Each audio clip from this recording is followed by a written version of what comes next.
Sa social media, idinaan ng ilang mga pasahero ng TNVS o ng Transport Network Vehicle Service ang kanilang pagkondena sa balak ng LTFRB na paghuli sa mga Grab at Uber na walang prangkisa. Giit na mga pasahero, hindi hamak na mas ligtas na sakyan ang mga TNVS kumpara sa taxi. Live mula sa Quezon City, may report si Dano Tingkungko. Dano?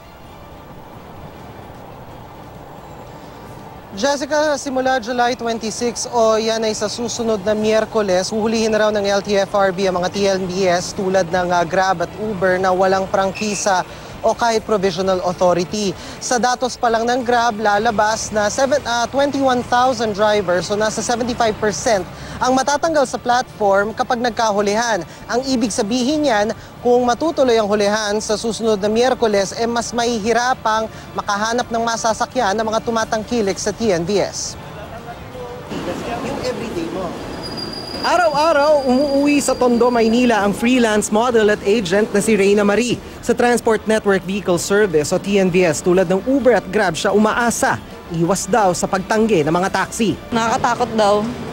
Tapos malayo. Nandyan lang yung place na pupuntahan mo kung saan ka pa dinadala. Pero sa July 26, manghuhuli na raw ang LTFRB ng Grab at Uber na kolorum o yung mga walang provisional authority mula sa LTFRB. Alam daw ng LTFRB na may mga pumapasadang Uber at Grab nito. Expired na kasi ang accreditation ng Grab nitong July 3 at nakapending pa lahat ng application. The existence of TNVS colorum is due to the TNC's failure to strictly comply with the terms and conditions of their respective accreditation. The board is simply cleaning the mess that the TNC's created. Sa 28,000 na sasakyan ng Grab Philippines sa kanilang platform, 7,200 lang ang may prangkisa. Ibig sabihin, kung magkakahulihan, 75% ng Grab ang tanggal sa kalsada. Ang isa sa mga tatamaan, mga katulad ni Reyna. Ngayong araw, laman ng Twitter ang samot-saring horror story sa taxi. Malaki epekto nun, syempre. Lagi na ako malilate. Nakatakdang pulungin ng LTFRB ang Grab at Uber kaugnay ng pagrepaso sa accreditation ng mga TNVS. Pero giit ng LTFRB, ang papayagan lang daw talaga nilang mamasada ang mga mabibigyan ng prangkisa. Ang ilang Grab driver nangangalap ng pirma sa change.org para alisin na ang suspensyon sa pagtanggap ng TNVS applications. Yung po yung pinakamasakit na marinig natin sa SOP, nang tawagin kaming kolorum, nagko-comply po kami pero hindi po kami mapagbigyan. Masakit pero nakakaiyak. The TNCs have a duty to explain plainly to their peer operators for accrediting them without PA or CPCs issued by the board and that they take full responsibility for putting them at risk of operating illegally. Ang Grab Philippines wala pa raw tinatanggal na driver pero hiling nila muling magpulong ang mga TNVS at LTFRB para maayos sa mga gusot sa accreditation. Wala pang pahayag sa ngayon ng Uber Philippines. Jessica, bilang bahagi ng pagrepaso ng LTFRB doon sa accreditation sa mga TNVS, ay hiningi na raw nila mula sa Grab at Uber ang opisyal na listahan ng kanilang mga accredited operator. Bahagi rin ito ang pagpapatawag ng LTFRB ng isang technical working group meeting kasama ang Grab at Uber pero wala pa itong petsa sa ngayon. No? Ganun pa man ay sa Biyernes nakatakdang pumunta sa LTFRB ang mga driver ng Grab na iginrupo nila yung kanilang mga sarili para naman ihain yung kanilang petisyon. Bali dalawa ito. Yung isa yung inihain nila sa change.org na ngayon ay nasa 53,000 mahigit ng pirma at isa namang hiwalay na petisyon na naglalaman naman ng physical signatures. Jessica? Dano, madaling hulihin yung mga markado na Uber at Grab. Kaso 'di ba, yung iba talaga ordinaryong kotse o mga sasakyan yung itsura. So paano sila hahabulin ng LTFRB? Sa totoo lang.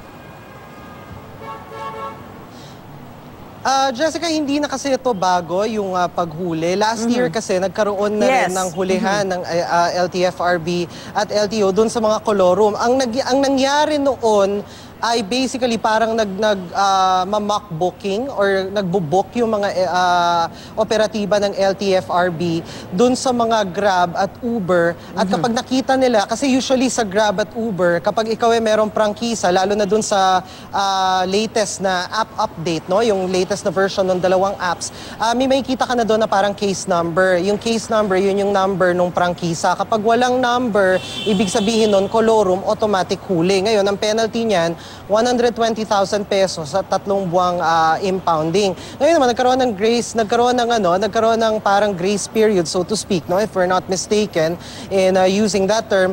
Pero ngayon, ang sinasabi ng LTFRB, dahil nakatanggap daw sila ng reports na hanggang ngayon, meron pa rin daw talagang mga pumapasada na Grab at Uber na walang CPC or kahit provisional authority, mas magiging stricto daw sila ngayon sa panghuli. So it's not too far off na makita natin na yung isa dun sa mga mode ng kanilang paghuli ay yung pagbubook o yung pagpo-phone booking dun sa dalawang TNVS na ito, Jessica. So deliberately, kailan i-test nila, no, kung sino yung mga Uber at Grab dyan. Kaya lang, alam mo, Dano, talaga itong kaso ng mga TNVS sa Pilipinas, dyan mo makikita yung kawing-kawing na problema natin. May krisis sa transportasyon, wala tayong matinong public transport, yung publiko, welcome sa kanila na meron silang option na Uber at Grab. On the part naman of government, nire-regulate lahat ng uri ng transportasyon. Bakit nga naman hindi nila i-regulate itong Uber at Grab when they're performing a public utility service, di ba? On the other hand naman, it's against their business model. Ride-sharing yan eh. So bakit may regulation bigla? Pero kung hindi mo naman gagawin yon on the part of government, paano naman nila kukontrolin o magkaroon ng konting regulasyon man lang itong ganitong sistema ng transportasyon? And then overall picture, may problema tayo sa traffic dahil sobrang dami ng sasakyan, nagdagdag pa ng mga Uber at Grab, di lalo lang lumalala yung problema natin, di ba? Pero kung wala naman ito, ano naman ang option ng riding public? So parang paikot-ikot lang talaga yung problema natin. Parang nakabuhol-buhol eh. Paano mo tatanggalin itong mga buhol-buhol na ito ngayon? Yun ang problema natin. Tama, Jessica, kasi kung titingnan mo, no, yung safety clause, basically, yan yung ginagamit ng mga TNVS. Yung safety argument, ginagamit yan ng Grab at Uber to basically say na, well, mas safe kami kumpara sa taxis at doon sa mga UV kasi nga merong form of accountability because everything is done online. So, alam mo yung pangalan ng driver, alam mo yung plate number, meron kang paper trail.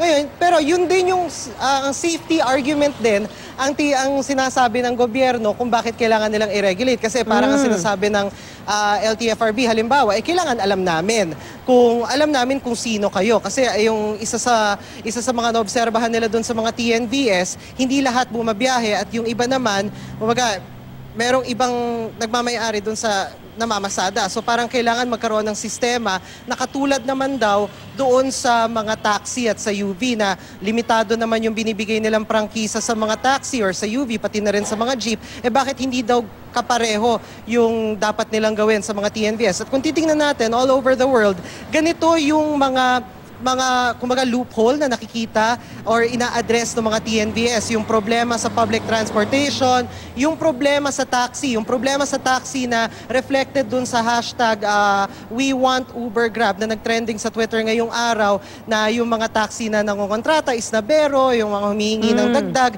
hindi lang siya limited dito sa Pilipinas, nararanasan din siya all over the world at yun yung ina-address ng TNVS. Ngayon medyo, gaya nga ng nabanggit mo, medyo kawing-kawing nga ito at yun yung isa dun sa mga gustong ma-address ngayon dun sa technical working group meeting ng LTFRB at ng TNVS, Jessica. Maraming salamat sa iyo, Dano. Nakakasakit lang ng ulo talaga pag inisip mo itong problema natin sa transportasyon. Maraming salamat.